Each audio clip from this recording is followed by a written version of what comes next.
Hello everyone. Now let's continue to design setting. Please ignore the noise. Now it's raining during my records. Click on the design and check the setting we check already. And I will tell you which option we should run analysis and design.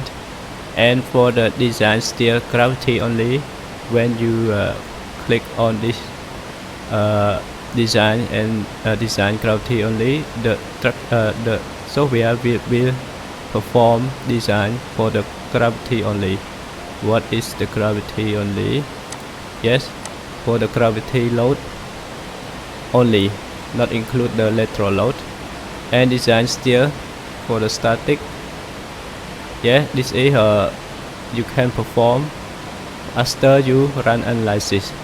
You run analysis, continue to design, click on those two options. The option include the gravity and lateral force. Okay, you can run analysis and design. After run analysis and continue to design. Design include the gravity and lateral force. And for the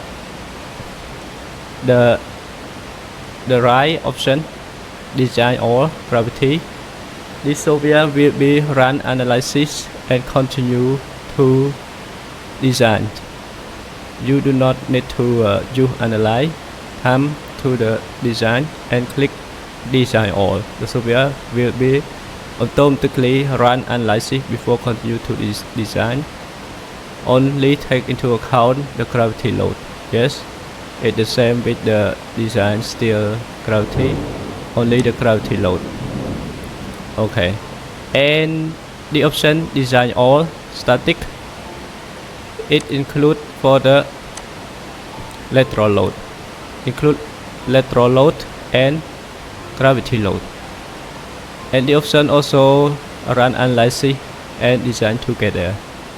How you can select the design option in this type: design still for gravity load only, design still for gravity load and lateral force, and design still for gravity by run analysis and design together. And for the option design for gravity and lateral force by run analysis and design together. For the option, it's the same meaning but choose for the report concrete structure. I hope you enjoyed this tutorial. Thank you for your watching. Thank you.